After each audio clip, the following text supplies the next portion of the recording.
Hey guys, Fractis Smuggler here. I'm going to be doing another replay cast, hints, tips, and helpful tricks video for Dota 2. This time it is going to be focused upon how to play in a more team-orientated environment. So what I'm talking about now is team games, and no, I'm not talking about pubs where you get 5 randoms or 4 Russians, one of the two. Um, I'm talking about more where you are in a 5 stack with a team that you practice with, that you have trainings with, that you scrim with. This is your team. That's the type of game that I'm going to be talking about today. So this game in particular is a game that basically it was a draft that I've been thinking of that I thought could work, and also, oh, actually, sorry. Basically, I had a draft in mind. Now, well, I'm just going to run through how we draft and all that kind of stuff later on. But for the moment, I'm just going to basically describe how I'm going to run this little video. So for the first stage, I'm going to be running through the draft and how our team or my team, how we operate during the draft and what we say and what we think about and how and little tips and tricks that we use as a team that makes everything a little bit more efficient. Then in probably the section 2 or stage 2 of this video, I'm going to be running through basically tactics and priorities and just a lot of the things that we do as a team that we don't do when we're playing pubs, or I don't do when we're playing. Well, I kind of do, but you won't see in pubs. And this is more on the lines of communication, more on the lines of prioritization and tactics, basically. Um, and then stage 3 is going to be basically just like an overview of some little things that as a team I found improved us immensely, and personally as well. So, or personal skill wise as well. So I'm actually just going to give you a bit of background on what this game was about. When we get into it straight away. I'm going to run through the draft. I'm going to explain some of the draft. I'm going to explain what we're thinking and how we're talking. So this is section 1. This is going to be the drafting section. I'm going to explain the tips that I can give you guys that are starting a team or in a team that you might not know about. That I and our team use. You guys might not need them. You guys think they might be shit, but it's helped us. So the first thing that I want to say out of the 5 things that I'm going to say is that we always go into a captain's game with an idea of what we want. Like, I see a lot of teams, and I've played with a lot of teams, and I've versed a lot of teams that go into captain's games, that go into scrims, that go into tournaments with they have no idea what they want to draft. They have no pre-practice drafts whatsoever. They have no pre-practiced situations that they expect to come upon. They have no like personal bans that they find that they just can't seem to deal with. So, or current meta heroes, they're like, oh, we want to build a draft around Troll Warlord.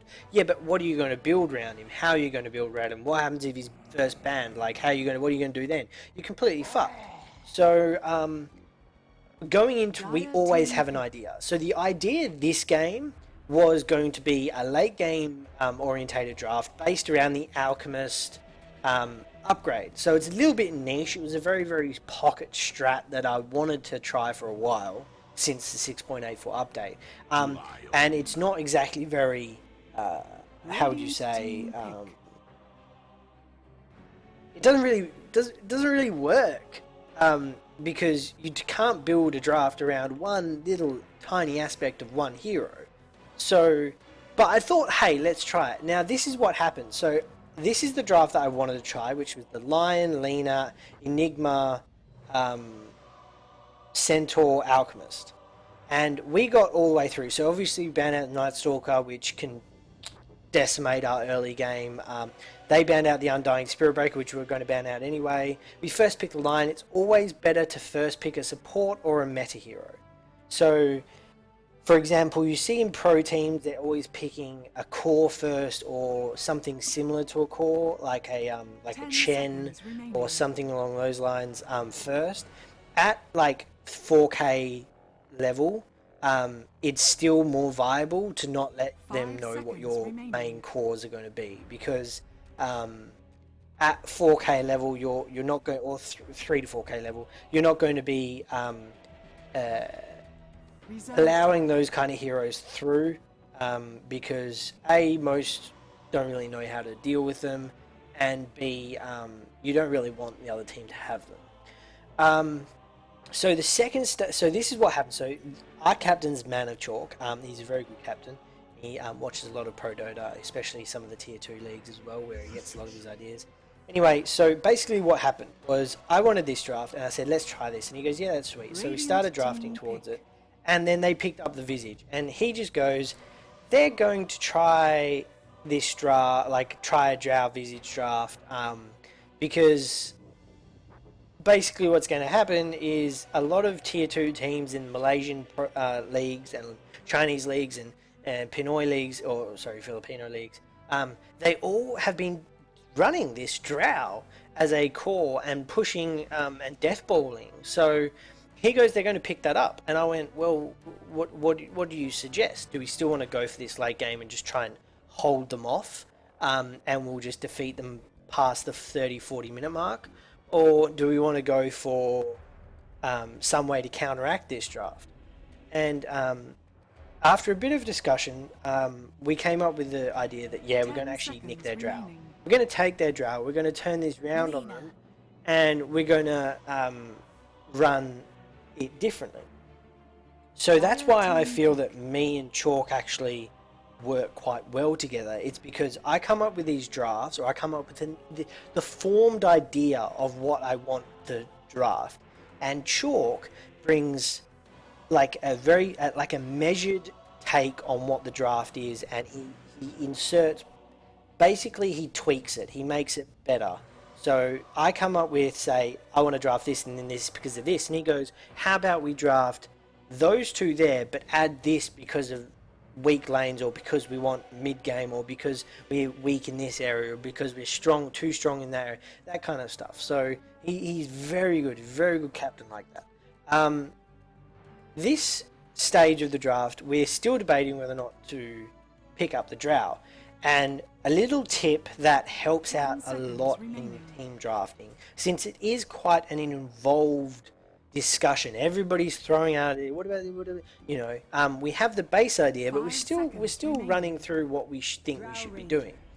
A little tip that I could give teams, and I'm sure other people do this, I don't know if or other people know, but we have a finalization thing. So when it gets to a certain stage, Chalk will say, right, okay, Drow is the pick, yes, no.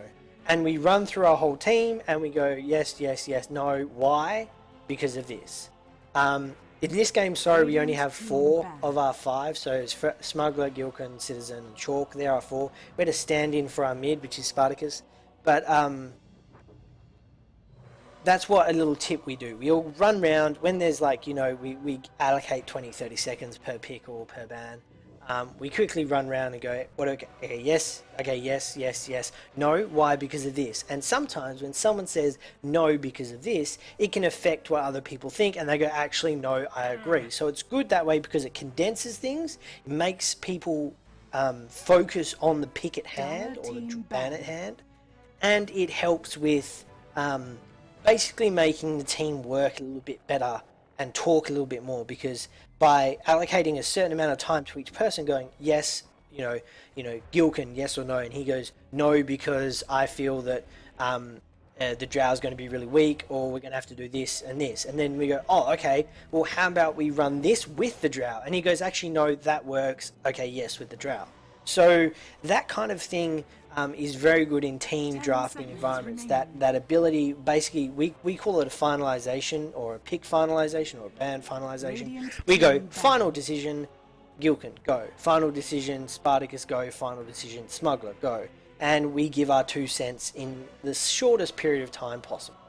So that helps with our draft. So I know I said it all up. Anyway, um, first two or first three things. First one, always go into a draft with a formed idea. It doesn't have to be a 5-man full bands and picks draft, though that is good. It's probably better to go in with a formed idea. We want this and this because of this, or this is what we're going to be running, or this is what we're going to be banning. Like, to go into a draft with that idea is better than not at all, because you want to be proactive rather than reactive. Okay, so the second thing was condense or have some form of um, like a decision-making process, like, okay, this is what we want, yes, no kind of thing. That condensed information is good for the captain, it's good for the whole team, because it lets everybody know what's going on. Number three is always be flexible. You can be rigid and you can be like, this is the best draft ever, but because this is Dota, and because there's so many different combinations, someone can pick something that can ruin your lineup. So always be flexible. It's better to have 2 core picks and your other 3 quite flexible, or have 1 core that you want to base your draft around and everybody else being flexible around that, because then you can adapt. You can go, oh shit, they're going quite int heavy, let's run a Nyx offlane. Oh, they're going quite, they've insta-picked Wraith King, Ogre, and, Tide. Let's pick a Nyx and send the, the position 1 Phantom Lancer somewhere else. Like, not necessarily like swap up your core, but usually you want to pick your core around 4th or 3rd or 5th. You don't want to... we picked our core quite early because we wanted to take it from them, obviously. But yeah, so those kind of 3 things. The 4th thing that I can tell you about drafting is that we have position, decision, priority. That means if it's someone's position, they have priority. So everybody else go, throwing out ideas. But if it's their position, say position 4, which would be Fractis Gilkin, he has priority choice. So someone goes, you want to play the line? And he's like, yeah, sure. But if someone goes, you want to play the line, we think it's good for his, he can go, actually, can I have the Ogre instead? Because I think it works better because of the slows, or blah, blah, blah, or this and this and this. And then we can adjust and we go, oh, okay, actually, no, that's right, that's a good, if you want the Ogre, we'll give you the Ogre. So sometimes it's usually better for the person who's playing the position to be able to give input in that position. For example, position 1 would be Innocent Citizen in this situation, and he's the one giving the input. He's like, no, I'll take the Drow. Drow's good. I can play a Drow. I'm taking. So done. Sweet. The person who's playing the hero or the position is agreeable to the hero. This also helps because sometimes you'll be like, you need to play the line, and they're like, I don't want to play the line. I don't think it's a good pick. You're like, no, you're playing the line. You're instantly going into the game with a bad team aura kind of thing, By forcing a pick on someone, it's not necessarily the best decision. Even if the pick is very, very strong, sometimes it's better to have a strong team morale than it is to have a really, really strong pick, because if they don't like it, then it's going to cause fragmentation, people nitpick, and things won't go the best. So it's always better to have priority decision making upon the position. So that's why, as I said in when we were talking about number 2, which is that condensed information finalization decision making, the final person of the finalized decision making is usually the person who's playing the hero. So for example, say position 3, which is me, it'll go around everyone, and then the final person that will come to would be me, and my I would be the one basically saying, okay, instead of this, I would actually want to play this because I think it's stronger because of this, which is quite good as well. So I'm just going to finish on the 5th aspect of drafting that's more team orientated than anything else, just to help out with team kind of stuff. Focus upon what you are doing. Don't ban ahead, or don't pick ahead, or don't... You can predict ahead. Always try and predict ahead. But don't go, oh, okay, well, no, and start talking about your fourth pick when it's only into your second, like into your first ban phase. Like, you need to focus on what you're doing at that exact time. So usually when we start going off track, I bring us back onto track. So if we've just picked Lion, and we've got a double pick, and we start talking about having a Centaur on the off lane, or having an Invoker on the mid lane, and we're currently picking our second support, I will usually say, or Chalk, or but it's usually me, will say, actually no, let's get back on the pick, guys. Let's get back on the pick. Get back on the pick. Or get back on the ban, get back on the ban. So the focus should be on what you're doing at that exact time. Predict during their picking and banning phase. Talk about that kind of stuff. But as soon as it gets to your picking and banning phase, you need to be back on track. You need to be focused on what you're doing. And that's pretty much how most of our drafting goes. It's very involved. It's a lot of information and ideas are getting thrown around quite quickly. But that's basically how we, some of the tips and tricks that we use to make our drafting process more streamlined, efficient, and more prepared, more efficient. So yeah, I'm just going to jump forward now a fair bit.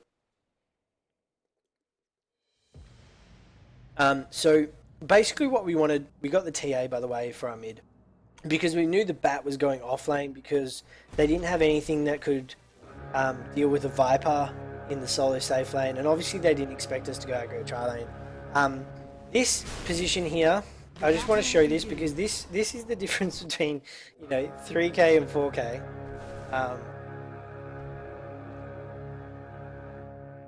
Right here, I'm just going to focus on Man of Chalk. I'm actually going to go player perspective.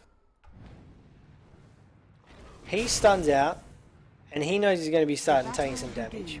Got a lovely double stun off. And then he uses Roche Pit to break vision. So they have to go all the way into the Roche Pit to get vision. And now what he's doing is he's moving back out of the Roche Pit while they're in it. This is delaying how long it takes for them to kill him, allowing us these three, to focus on the Slider on the back line. You actually get a double kill out of it, which is quite good. Even though we're a 4v3, 4v4 actually, it allowed us to get what we needed. So that actually play there from Man of Chalk was incredible. That's singularly one of the best plays I've seen from a position 5 support in the early game with no items, pretty much none anyway. So we're going aggressive tri lane here. But yeah, I'm just going to speed this up a little bit, and I'm going to speed this up to 4 times, and I'm just going to go 4 times, sorry, not 8 times. And I'm just going to be running through basically how we got a double here, I'm pretty sure, with all 3 surviving. So in an aggro tri lane, you need to be focused on your kills and starving the enemy carry. So we actually won the draft when they picked the Slider, because that's an incredibly bad pick, especially coming up against an aggro tri lane. But yeah, so our mid was lagging a fair bit. It's quite annoying actually, but anyway, moving on. So I was in the off lane, pretty sure he's going to go on me soon. This is why I've got a TP. So he doesn't have 6, I know he doesn't have 6. He just got 4 actually, so I'm slightly ahead of him. I've been denying 9-0 actually, probably. That's really shit. Moving on. He's only 4-0, so I'm beating him by 5 buttons. But the more important thing is that this situation here, when he goes on you, he doesn't, unless he's 6, he won't have anything to break TP, and you're not going to exactly run away from a bat with 5 and 6 stacks of sticky napalm on you, so just TP to your tower. There's nothing you can do about it. You know? So this is just a pause for a little while actually. On the aggro tri-lane side, you really have to go for those kills. You have to focus on the kills. There's a lot of talk here. Like, I'm quite silent at this stage of the game because I'm usually off lane and I'm more focused on me being off lane. But when you're in the aggro tri-lane, there is a lot of talk among your three people on the aggro tri-lane. There's positioning talk, there's movement talk, there's initiation talk, there's all kinds of talk happening. It's basically like constant information being transferred between the three aggro tri-lane heroes or players. So in saying that, if you're not talking in aggro tri-lane, you're losing the aggro tri-lane. Because if you're not talking, you're not communicating, then it's pretty much lost. You need to be getting kills, and if you don't get kills in aggro tri-lane, you're losing the aggro tri-lane. They go here, they don't get the kills, which is pretty good because we have more control than them in a long way, and they've got a melee carry. We actually go soon, I'm pretty sure. Yep, rotate round. Should be happening soon.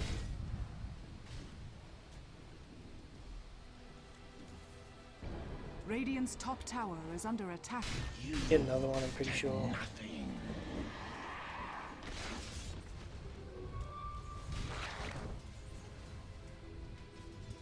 Positioning here was quite good from initiation, double stun, one kill out, and Bat Rider moved down. Did call that missing, by the way.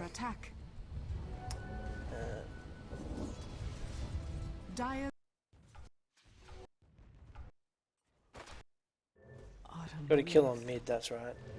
Radiant's middle tower is under attack. Rotates down, pretty normal for an aggro tri-lane. Like, we're doing quite well. Oh god, I hate it when people pop up. For experience wise, we're doing very well.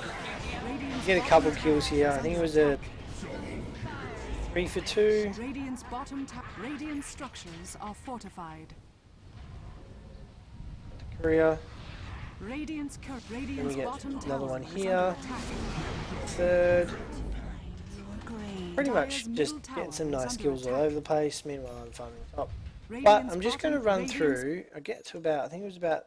So we get the first tower, and I'm just going to talk about priorities. I'm just going to slow this down a bit, get to 1%. So going into this game, we knew we needed towers. So before we even left our base, our priorities were already set. We all had a chat before we even left our base, right at the drafting, right when we knew we were going to be drafting the Drow. We said, right, okay, priority 1, all towers down before 15 minutes. Like, that's our priority 1. We want to take all T1 towers down before 15 minutes. If we don't do that, we need to start reassessing. So, pretty sure I get a kill here. Then I just get out. Radiant's middle tower has fallen. Radiant's top tower is under attack. But then nonetheless, so we always say, before we even get out, what our priorities are, which is really, really important for a team, because if you don't know what your priorities are, you don't know what you should be gunning for, you don't know your timing windows, you don't know where you should be rotating to. It's very important as a team to have those kind of priorities already preset. So before we said all towers down before 15 minutes.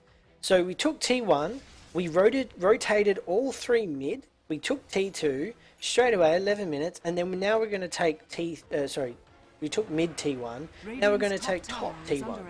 And it's not even 12, it's going to be 12 minutes. Radiant structures are I'm pretty sure we take it exactly on the 12-minute mark. So we beat what we needed it down by, there we go, by 3 minutes, which is really good. And then, because they weren't rotating in, because we had vision on some of them, we said, hey, let's go take T2, which we did, which we can with Drow. We also had really strong counter initiation, great positioning there by Aaron, sorry, Gilkin. We moved around nicely, so our priorities were being met. Our second priority was that we needed all T2s by 20 minutes.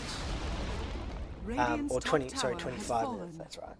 And then our priorities was we needed racks before 30. At least one set of racks before 30 minutes. That was our goal. So what happened was, I'll just show what happened here.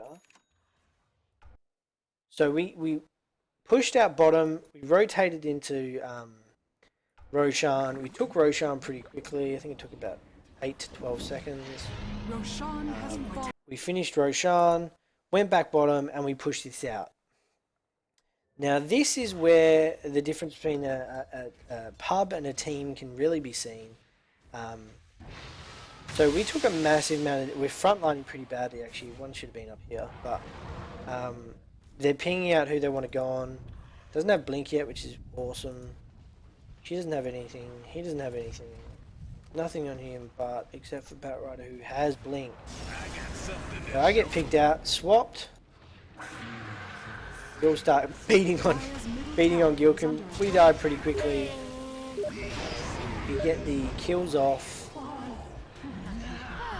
nicely. Dire's middle tower Aegis gets popped.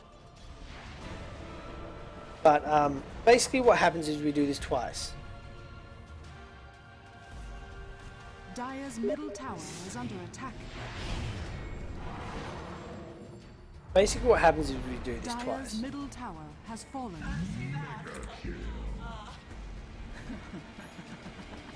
We go in and we push bottom. I'm just going to show again what happens. We all go down bottom. We get a couple of kills off.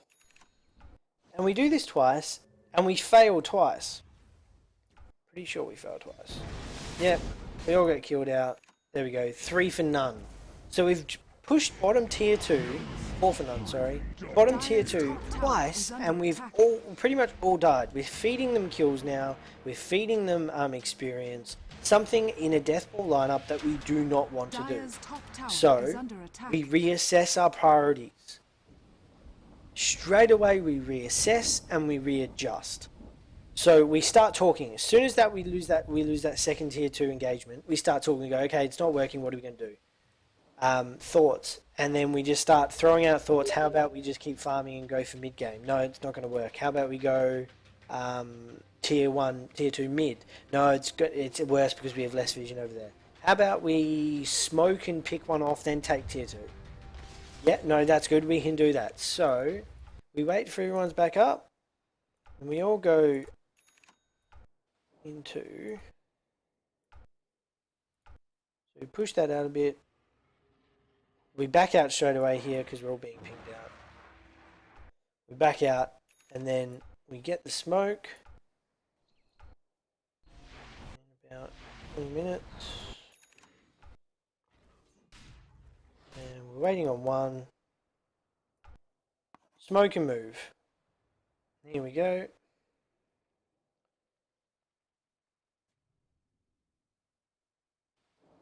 Smoke. Yep, there we go. We smoked. And we start moving. We're looking for a pick-off. Once we have a pick-off, we can start, which we do. We get one on the Winter Wyvern. She just walks straight into us. And we go straight for tier 2, which we take pretty quickly because they don't have Winter Wyvern. And now I'm going to go into tactics. So we take this. I'm just going to slow this down here. As we, so she's going forward, but I don't know. So we're talking about tactics here, and basically what we do is we take a tower, and we know that they don't have vision because we de-warded them, pretty sure. We have vision of them moving up. So basically what this is a tactic, and it's quite simple. It's called the fake retreat. So you fake out the retreat, you move out of their vision, and as they push out into the lane you just went into, you go back in. Dire's top tower is under attack. And we get a full 4-man or 5-man wipe here. I think it was a 4-man.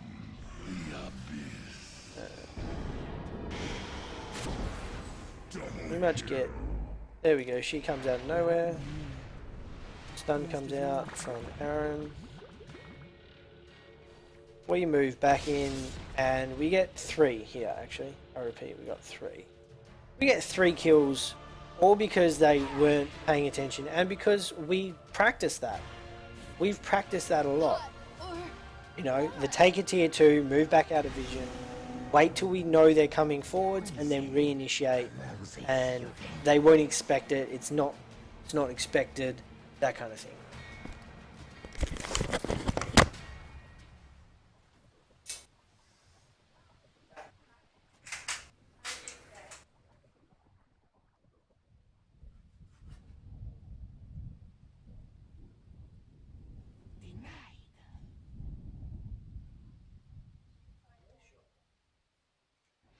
Radiant's bottom tower is under attack. Radiant structures are fortified.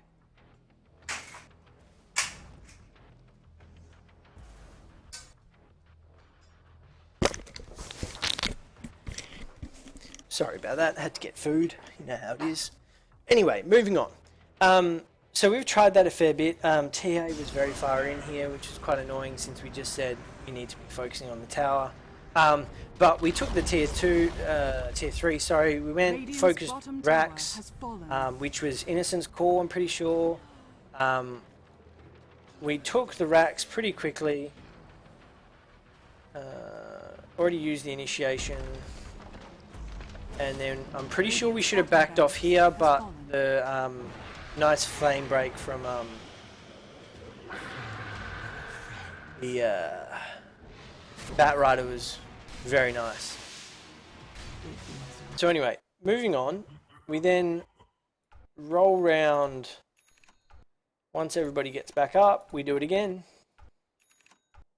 Look, where are we? Here we go. We farm up a bit, we get some core items, we pull back, and we smoke up mid, and we go for another kill.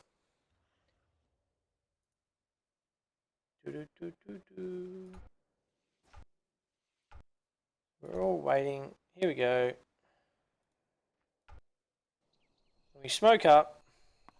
And we go for a kill. So obviously our priorities had changed. Our priorities now were basically I'll take that.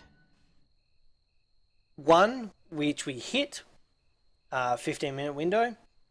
2, which we tried to hit but we weren't hitting it, so we had to reassess and readjust and work through it that way. So I'm just going to speed this up a bit. I'll take that. It's good if you have this because I went Silver Edge, I'm pretty sure. As soon as the smoke popped, I went into my Silver Edge straight away, and then we got to pick off on this one. We got another pick off here, and I'm pretty sure the only one that got away was Lena. The other two were back in, which we were fine with. And then what do? We push our bottom,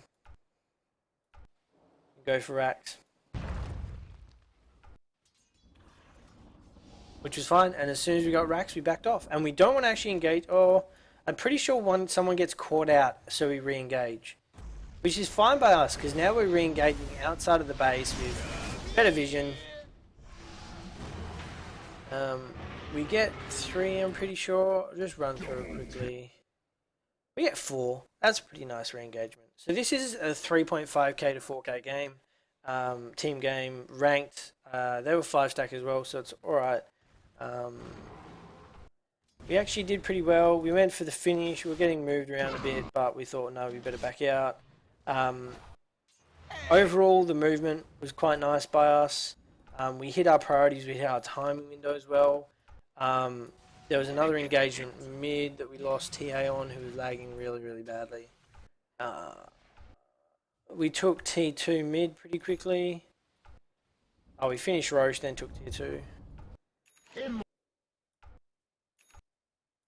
Our stacking was nice. We got like 2 or 3, 4 stacks. Early game at least. Especially increased Drow's gold. This is, I think, pretty bad initiation. Nice swap out. Then he goes down pretty quickly. He's resigned to his AR. We take tier 2 mid. Push high ground tier 1. Dire's top tower.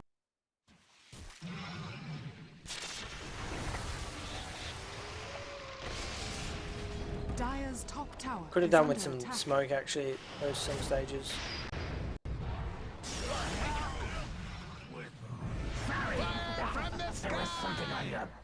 No! You died on the temple steps. Had you but eyes to see Pop it. my Aegis, and then we just go and finish. So it was a 36-minute game. It was quite easy. It was quite quick. We finished it very nicely. We hit our timing windows. If you can remember those, some of the tips I told you about team communication, that's good. Reassess and readjust. Prioritization-wise is always good. You need to hit some of those timing windows, but you should always be talking among your aggro tri-lane. And basically, in a team game, it's very different from a pub. Your communication needs to be very, very on point. So hopefully that helps some teams out there. I'll probably be doing another one from a loss that we had, where we actually identified a few certain things that we had going wrong with our communication. Once they were rectified, we started winning again as a team. So Fractis Smuggler signing off, and I'll catch you guys later.